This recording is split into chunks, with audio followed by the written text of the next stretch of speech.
रूस और यूक्रेन के बीच करीब 3 वर्षों से युद्ध लड़ा जा रहा है। भारत से हजारों किलोमीटर दूर लड़े जा रहे इस युद्ध में आजमगढ़ और आसपास के जिलों का नाम भी शामिल हो गया है। आजमगढ़ और मऊ जिले के कई लोग नौकरी की तलाश में जनवरी 2024 में एजेंटों के जाल में फंसकर रूस चले गए। अब तक आजमगढ़ के कन्हैया यादव और मऊ के श्याम सुंदर और सुनील यादव की रूस यूक्रेन जंग में मौत हो चुकी है। आजमगढ़ के राकेश यादव और मऊ के ब्रजेश यादव घायल होने के बाद घर लौट आए हैं। वहीं विनोद यादव, जोगेंद्र यादव, अरविंद यादव, रामचंद्रा, अजहरुद्दीन खान, उमेश्वर प्रसाद, दीपक, धीरेन्द्र कुमार का अब तक कुछ पता नहीं चल पाया है। घर वालों को उनके आने का इंतजार है। कंदरापुर थाना क्षेत्र के खोजापुर माधव पट्टी निवासी योगेंद्र यादव भी उसी में है। पूछने पर योगेंद्र की छोटे भाई आशीष यादव ने बताया कि मऊ के एजेंट विनोद यादव ने मेरे भाई को फंसा दिया, गार्ड की नौकरी के लिए लेकर गए और बॉर्डर पर भेज दिया। बताया कि भाई 15 जनवरी 2024 को विनोद, सुमित और दुष्यंत नामक एजेंट के साथ गए। उनको गार्ड और हेल्पर की नौकरी के लिए ले जाया गया। रूस पहुंचने के बाद उन्हें जबरन ट्रेनिंग देकर आर्मी में युद्ध के लिए भर्ती कर दिया गया। बताया कि भाई से अंतिम बार मई 2024 में बात हुई थी। इसके बाद से भाई का कुछ पता नहीं चल सका है। भाई ने फोन पर बताया था कि 9 मई 2024 को युद्ध में उन्हें चोट लग गई थी। एम्बेसी से हम लोगों ने बहुत कोशिश की लेकिन जानकारी नहीं मिल सकी। वहीं सरकार से मांग किए हैं कि सरकार हस्तक्षेप करे जिससे उनके भाई का पता चल सके। योगेंद्र की मां, पत्नी और बच्चों का रो रो कर बुरा हाल है। आइए सबसे पहले आपको सुनवाते हैं कि रूस गए योगेंद्र यादव के भाई आशीष यादव का क्या कहना है। एजेंट विनोद यादव अच्छा, तो ये लोग गए, फिर क्या हुआ वहाँ? को जबरदस्ती रसिया आर्मी में भर्ती करा दिए। अच्छा, तो बात आपकी लोगों की होती रही परिवार में? परिवार में होती रही थी, पर मई में हुई थी लास्ट बात हम लोगों की, 25 मई को। अच्छा, फिर इसके बाद से कोई जानकारी नहीं? नहीं, इसके बाद से कोई। वहीं शहर की गुलामी का पूरा निवासी अजहरुद्दीन को 27 जनवरी 2024 को एजेंट विनोद अपने साथ लेकर गया था। अजहरुद्दीन की मां नसरीन रो रो कर कहती है कि विनोद मेरे घर आया और बोला कि सिक्योरिटी गार्ड की नौकरी है, 2 लाख रुपया महीना मिलेगा। सैलरी अच्छी समझकर मेरा बेटा वहां चला गया। जब बेटा वहां गया तो 2 महीने तक हम सभी से बात होती रही। इसी बीच बेटे को ट्रेनिंग देकर लड़ाई के मैदान में भेज दिया गया। फिर एक दिन सूचना मिली कि युद्ध में बम गिरने से बेटा घायल हो गया है। यह बात जब अजहरुद्दीन के अब्बू मैनुद्दीन को पता चली तो उन्हें 1 अप्रैल को हार्ट अटैक आ गया और 8 अप्रैल को उनकी मौत हो गई। पिता की मौत के बाद हमने एजेंट विनोद से अपने बेटे से बात कराने की जिद की लेकिन उसने बात नहीं कराई। हमारे पास तो इलाज के लिए भी पैसे नहीं थे, गहने बेचकर इलाज कराया, फिर भी अजहरुद्दीन के अब्बू नहीं बचे। वहीं हमने एम्बेसी में फ़ोन किया, बहुत मिन्नतें की, इस दौरान खूब रोई। मेरे बेटे से अंतिम बात 27 अप्रैल को हुई थी। तब उसने कहा था कि अम्मी 6 महीने तक यहाँ काम करूँगा और फिर लौट आऊँगा, लेकिन आज तक उसका पता तक नहीं चल सका। आइए आपको सुनाते हैं कि रूस गए युवक अजहरुद्दीन की मां नसरीन ने क्या कहा है। क्या नाम है आपका? नसरीन। आप कहाँ की रहने वाली हैं और कौन आपका गया था? हम आजमगढ़ के रहने वाले हैं, गुलामी का पूरा और लड़का हमारा गया है, अजहरुद्दीन नाम है और विनोद बेटा लेकर गए हैं। अच्छी वो थी, दोस्ती थी, आते थे जाते थे, अच्छा कह के लेके गए थे कि अरे चलो माता जी बाबू को जाने दो, अच्छी तनख्वाह मिलेगी, 2 लाख रुपये का महीना मिलेगा, अच्छा खासा कमाएगा, सिक्योरिटी में काम मिलेगा, कोई ऐसा तैसा काम नहीं है। माता जी एकदम घबराइए मत, हम बेटा भरोसा करके भेज दिया, वही कमाने वाला था बेटा। फिर 2 महीना बहुत अच्छी तरह बात हुई, लड़का से बात हुई, विनोद से भी बात हुई, कोई वो नहीं था। फिर उसके बाद बाबू अरे अपना करके उसमें भर्ती कर दिए, आर्मी में भर्ती कर दिए। उसके बाद सुने कि फोन आया कि आर्मी में भर्ती हो गए। फिर बाप उनके सुने, उनको 2 ही दिन के बाद हार्ट फेल हो गया। हार्ट फेल होने की वजह से हम लेकर भर्ती हो गए। भर्ती होने के बाद फिर उसके बाद बेटा हम बहुत परेशान थे, गहना रख के और सब सामान हम बेच के उनकी दवाई करे। 4 लाख रुपया लगा, मगर बचे नहीं बेटा, बचे नहीं, चले गए। क्या उसी सदमे में मर गए? सदमे में 2 ही दिन के बाद उनको हार्ट फेल हो गया। हम भर्ती बहुत बड़े अस्पताल में किया, मगर नहीं बचे बेटा। हम बहुत मुसीबत में हैं। वही कमाने वाला बेटा है। 3 लड़की थी हमारी शादी करने के लिए। वही लड़का गया कि हम कमा के आएंगे तो शादी ब्याह करेंगे, मगर बेटा कुछ हमारा नहीं हासिल हुआ। हमको सिर्फ हमारा लड़का चाहिए। आखिरी बात आपके लड़के से कब बात हुई थी? 8-10 महीना हो गया बाबू बात होने, 10 महीना हो गया। ये हमको पता नहीं है कि कब क्या हुआ। 2 ही महीना बात हुआ था, ये 12 महीना हो गया है। 26 तारीख को गया था दिल्ली, और दिल्ली से फिर रसिया चला गया। और 2 तारीख के, अगले महीने में 2 तारीख के अपनी नौकरी ज्वाइन किया था। फिर जब से बात नहीं हुई बाबू, 10 महीना हो गया बात नहीं हुई बच्चे से। आपने मतलब वहाँ के एमएलसी से बात किए थे? अरे बेटा हम बहुत एमएलसी में बात करते हैं, रोज हमारी बेटियां ईमेल भेजती है। कोई पता नहीं है, कह रही है कि जो पता मिलेगा तो हम भेजेंगे। लोग परेशान मत हो, और कोई पता नहीं देते हैं लाल, कोई पता नहीं देते हैं। क्या लग रहा है आपको? हमको कुछ नहीं लग रहा है। मिसिंग है कि नहीं बोल रहे, कोई घबराने की बात नहीं। मिसिंग में है, वक्त हो जाएगा तो हम भेज देंगे। वक्त हो गया बेटा, वक्त हो गया। इसी महीने में गया था लाल हमारा, हो गया है बेटा। सरकार से क्या गुहार लगा रही है? अरे सरकार से हाथ जोड़े हैं, माफी मांग रहे हैं कि हमारे बेटा का हमारा कहीं खोज खबर करें। मोती से हम कह रहे हैं, मोती 2 मरतबा रसिया गए, मगर कोई हल नहीं हुआ। बेटा हमारे लड़का के लिए हम बहुत परेशान है, वही कमाने वाला है। हम लोग आजकल बहुत भूखन परेशान है, हम बहुत तड़पते हैं बेटा अपने बेटा के लिए। वही कमाने वाला है, 3 बच्ची लेके हम बहुत परेशान है बेटा। हम क्या करें, कहाँ हम जाएं, कहाँ हमारी दवा कबूल होगी, बताओ बेटा। हमारा बेटा बहुत अच्छा था, कमाने वाला था। घर एकदम कुछ समझ में नहीं आ रहा, हम कैसे बच्चे लोग को खिलाएं, अपनी दवाई करें। हम बहुत परेशान हैं। वहीं एक ऐसा ही मामला मुबारकपुर थाना के क्षेत्र के सठियाव से रूस गए होमेश्वर के पिता इंदु प्रकाश ने कहा कि घर में सब परेशान हैं। हमारा रिश्तेदार एजेंट विनोद यादव बेटे को सिक्योरिटी गार्ड की नौकरी बताकर ले गया था। उन्होंने बताया कि मार्च 2024 तक बेटे से बात हुई, इसके बाद आज तक कोई बात नहीं हो सकी। बताया कि सिक्योरिटी गार्ड की जॉब के लिए ले जाया गया, फिर एग्रीमेंट पर साइन कराकर आर्मी में डाल दिया गया। आर्मी में डालकर 15 दिन की ट्रेनिंग कराई गई। इतना कहते कहते बेटे की याद में इंदु प्रकाश रोने लगे। कहा कि एम्बेसी में बात करने पर यह बताया जाता है मिसिंग में है। सरकार से गुहार लगाई कि बेटे को जल्द से जल्द वापस बुलाया जाए। आइए आपको सुनाते हैं कि रूस गए हमेश्वर प्रसाद के पिता इंदु प्रकाश क्या कहते हैं। क्या नाम है आपका? हमारा नाम इंदु प्रसाद है। कहाँ के रहने वाले हैं? ग्राम सठिया, जिला आजमगढ़। आपका कौन गया था? हमारा लड़का गया है। कितना दिन हो गया? वो जनवरी में का गया है, 2024 जनवरी।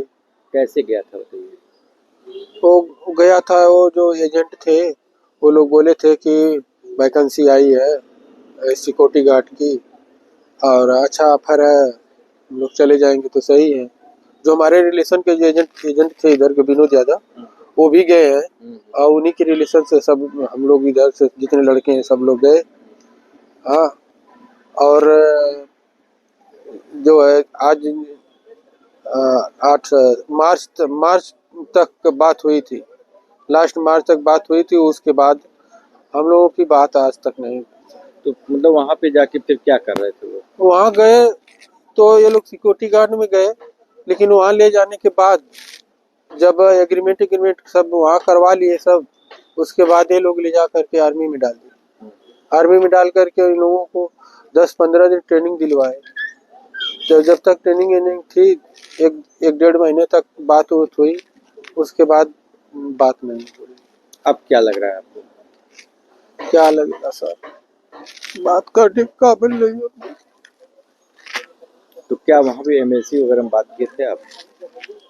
एमबीसी में बात करते हैं तो एमबीसी वाले कहते हैं कि मिसिंग में बोलते हैं, मिसिंग में। सरकार से क्या गुहार लगाना चाहते सरकार से हम लोग यही गुहार लगाते हैं, जल्दी से जल्दी हमारे बच्चों को जल्दी से जल्दी निकलवा दो किसी तरह से। हैं? लगभग कितने बच्चे गए होंगे यहाँ से सर 13 बच्चे गए थे, 2 ग्रुप था। पहले ग्रुप में 6 लड़के गए थे, दूसरे ग्रुप में जो है 7 लड़के गए। तो कितने लोग आए और कितने अभी तक? 3 लड़के डेथ हो गई, 3 लोग की डेथ हो गई, कन्हैया यादव, सुनील यादव, श्याम सुंदर यादव।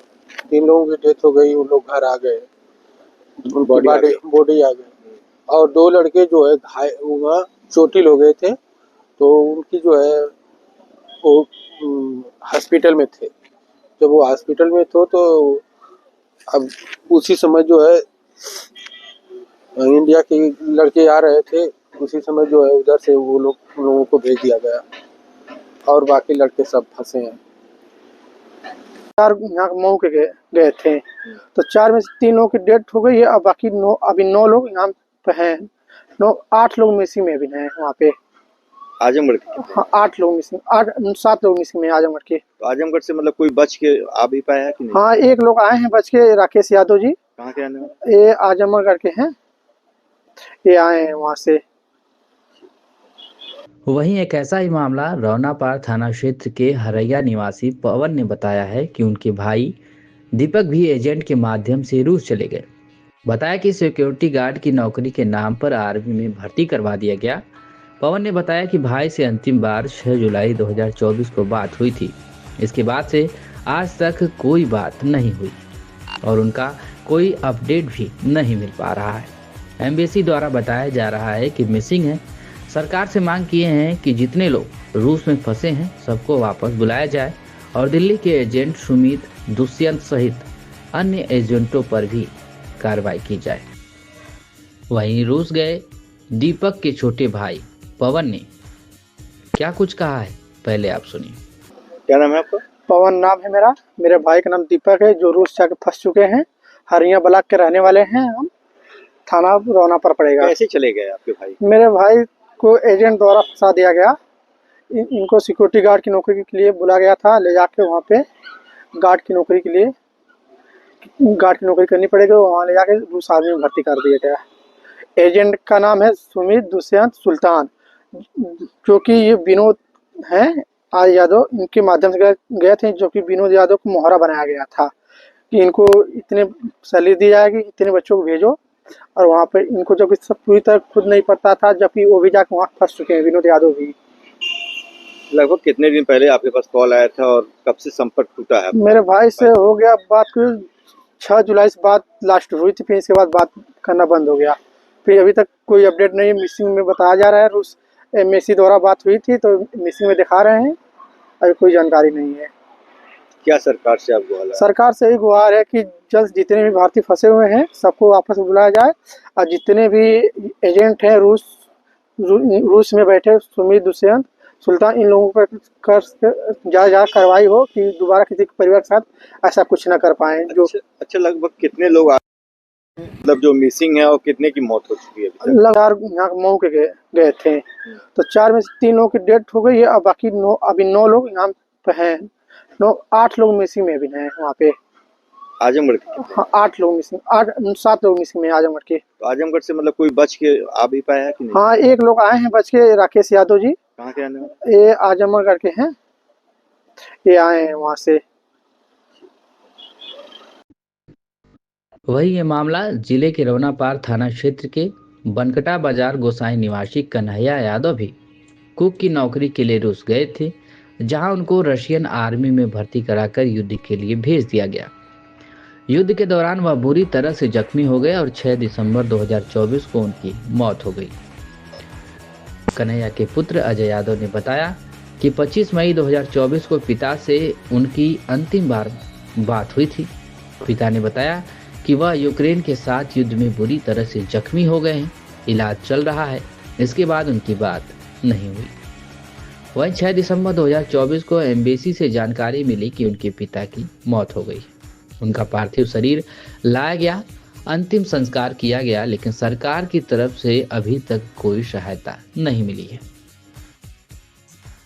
वहीं इस मामले में रूस से लड़ते हुए मारे गए कन्हैया यादव के पुत्र अजय यादव का क्या कहना है, आप सुनिए। क्या नाम है आपका? हमारा नाम अजय है।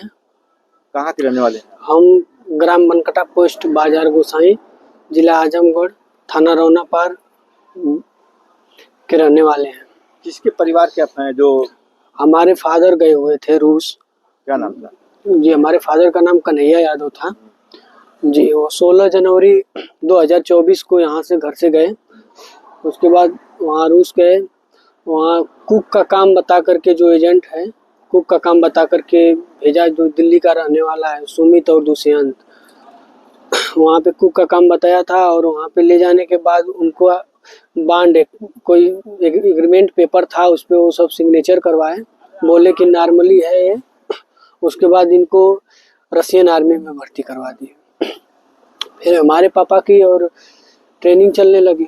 उस दौरान हमारी बात हो रही थी, तो हमारे पापा बोले कि वो लोग निकलना चाह रहे थे। इन लोगों का 6 ग्रुप था, मतलब साथ हमारे मामा भी गए थे, राकेश यादव जो रिटर्न आए हैं, और अरविंद कुमार, योगेंद्र यादव, धीरेन्द्र कुमार, और ये 6 लोगों का ग्रुप गया था। जिसमें से हमारे ये लोग जब ट्रेनिंग के दौरान थे, वहाँ से निकलना चाहे तो इन लोगों को रूसी सोल्जर जो थे वो बोले कि आप लोग यहाँ से भागोगे तो आप लोगों को मार दिया जाएगा। रशियन लैंग्वेज में बोले सब।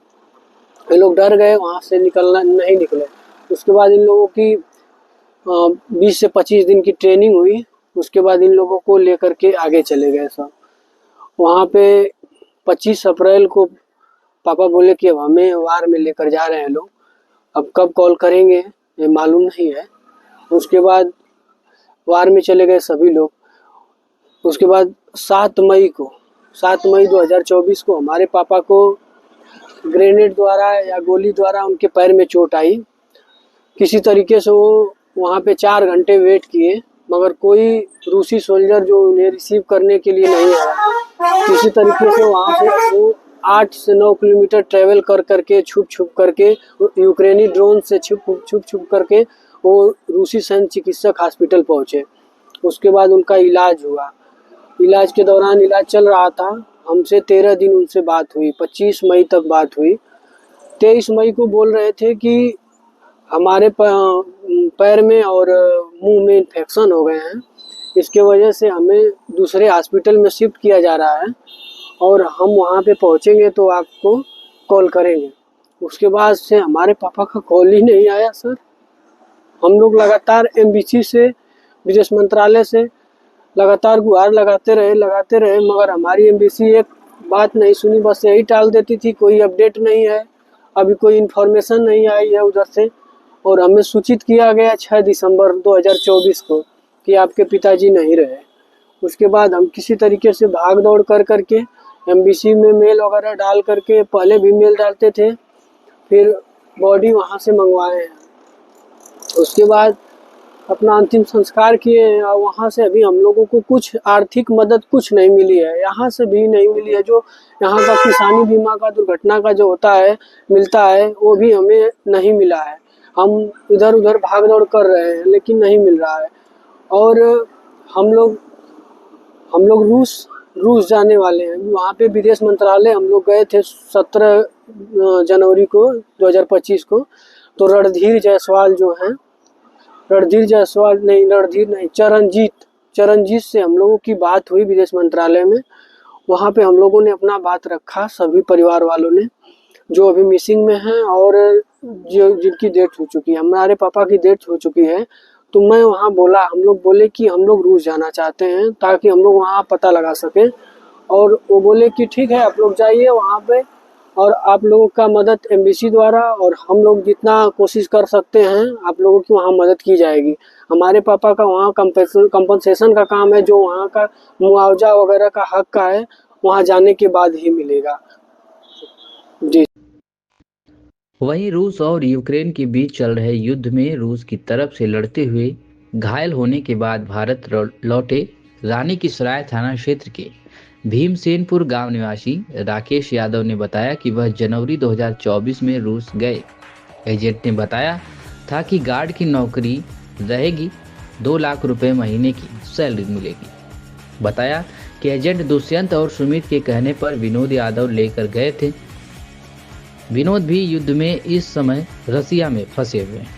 बताया कि हम लोग जब रसिया पहुंचे तो रसियन भाषा में एक एग्रीमेंट पेपर पर हम लोगों से साइन कराया गया। इसके बाद युद्ध की ट्रेनिंग दी गई। हम लोगों ने पूछा तो बताया कि जिस काम के लिए आए हो एग्रीमेंट पेपर में वही लिखा हुआ है।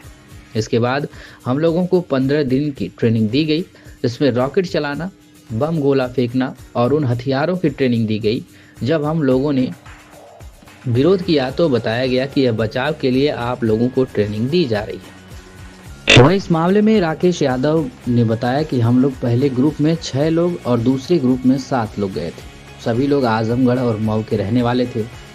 बताया कि युद्ध में आजमगढ़ के कन्हैया यादव और मऊ के सुनील यादव और श्याम सुंदर यादव की मौत हो चुकी है। युद्ध के दौरान उन्हें चोट लगी थी। घायल होने के बाद हमें अस्पताल भेज दिया गया। हमें अलग अलग 7 अस्पताल में ट्रांसफ़र किया गया।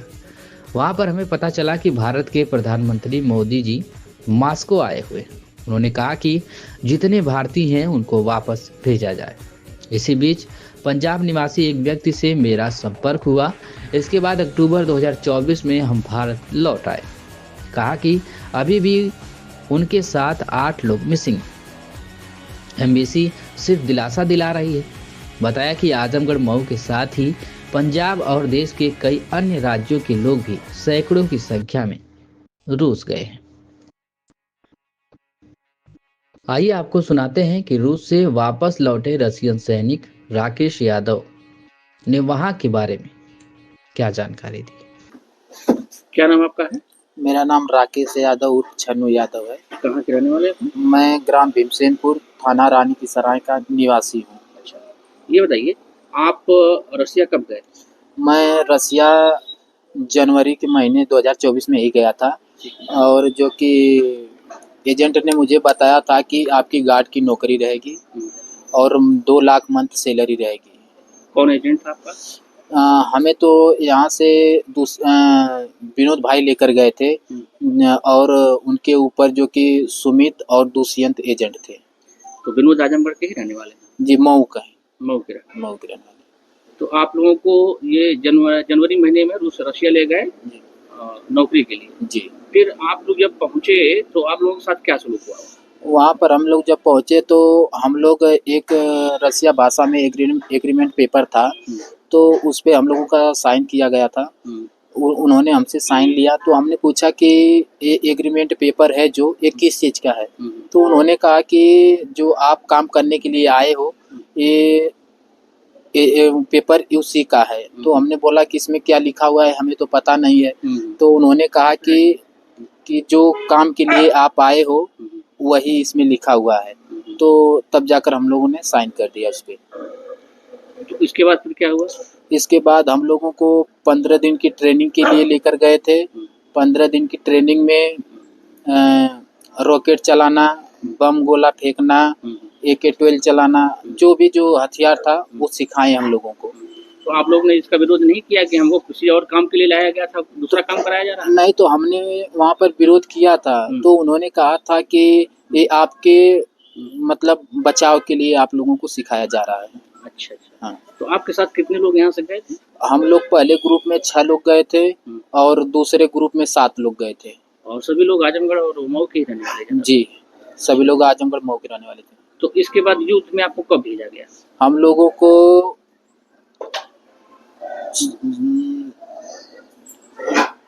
सर इतना तो नहीं ध्यान आ रहा है। किस महीने में, इतना बता दीजिए, कितना पहले आप? हम लोगों को मई महीने में और 1 महीने पीछे इसी में भेजा गया था। यूक्रेन के साथ युद्ध लड़ने के लिए भेज दिया गया? नहीं, हम लोग रसिया की तरफ से लड़ रहे थे यूक्रेन के खिलाफ। तो फिर युद्ध में जितने लोग आजमगढ़ से गए थे उनकी क्या स्थिति रही, कितने लोग उसमें मारे गए? जैसे कि आजमगढ़ के एक लोग कन्हैया यादव हैं, उनकी डेथ हुई थी, और मऊ के सुनील यादव, श्याम सुंदर यादव, 3 लोगों की डेथ हुई थी। अच्छा, तो फिर आप कैसे बच के आ गए, किस तरह? जैसे हमें ड्रोन कैमरा से जो ग्रेनाइट बम था उससे हमें चोट लगी थी, और जो कि जब हमें चोटें लगी थी तो हमें हॉस्पिटल भेज दिया गया था। उसके बाद में जब हॉस्पिटल आने के बाद हमें 7 हॉस्पिटल में ट्रांसफ़र किया गया था। ट्रांसफ़र करने के बाद हम चेचन्या बरदो में आ गए थे। तो वहाँ पर हमें पता चला कि मोदी जी हमारे मॉस्को में आए हुए थे, तो उन्होंने कहा है कि जितने इंडियन भाई हैं उनको वापस भेजा जाए। तो उसी बीच एक पंजाब वाले भैया थे, जगदीप भाई, उनसे हमारी बात हुई थी। तो उन्होंने जो कि क्या नाम है उनका, सर उनका नाम मैं भूल रहा हूँ, तो जो कि कब आया? हम अक्टूबर महीने में आए थे वापस, वहाँ से आ गए जी। तो जैसे जो लोग मिसिंग हैं उनके लिए सरकार कुछ कर रही है, नहीं कर रही है? तो सर जब तक वहाँ से लड़ाई से वो लोग पीछे नहीं आएंगे तब तक वो लोग वापस नहीं आ पाएंगे। और सरकार क्या कर रही है क्या नहीं कर रही है हमें तो कुछ पता ही नहीं चल रहा है। बस एम्बेसी वाले दिलासा दे रहे हैं कि प्रक्रिया चल रही है, प्रक्रिया चल रही है, बस यही बोलकर और शांत कर दे रहे हैं घर वालों को। अच्छा, तो ये बताइए कि जैसे आजमगढ़ मऊ के अलावा भी लोग वहाँ रसिया से लड़ने के लिए गए हैं क्या? पंजाब से भी गए थे, और मतलब तरह तरह के राज्यों से वो लोग गए थे, और कई राज्यों से गए। जी। कितनी संख्या रही होगी लगभग? लगभग 100-150 से ऊपर ही गए थे, कई देशों से। जी। तो जैसे आजमगढ़ के कितने लोग मिसिंग हैं मऊ के, जो लोग आपके साथ गए थे? अभी 8 लोग मिसिंग हैं। 8 लोग मिसिंग हैं, 3 लोगों की डेथ हो चुकी है। जी। तो जैसे सरकार से आप क्या मांग करेंगे जो लोग मिसिंग हैं उनके लिए? सरकार से यही मैं गुजारिश करना चाहता हूँ कि जितने हमारे भाई फंसे हुए हैं उनको जल्द से जल्द वापस बुला लिया जाए, और जो भी उनका पैसा एजेंट खा रहे हैं और उनका जो पैसा है उनको वापस पैसा दिया जाए। तो एजेंटों के खिलाफ कार्रवाई होनी चाहिए ना? जी, एजेंट को मैं सरकार से यही गुजारिश करना चाहता हूँ कि जो भी एजेंट हैं सुमित दुष्यंत, इनके खिलाफ सख्त से सख्त कार्रवाई की जाए, और जो भाई हमारे फंसे हुए हैं उनको वापस बुलाया जाए। ये सुमित दुष्यंत कहाँ के रहने वाले हैं? सर ये तो पता नहीं है, मगर दिल्ली में उनकी एक ऑफिस है। अच्छा जी। तो ये जो आजमगढ़ से ले गए थे विनोद यादव, ये आपको इनका एजेंट ये कहाँ है? ये भी यूक्रेन युद्ध में फंसे हुए हैं। जी, ये हमारे साथ ही में ही थे लड़ाई में। अच्छा।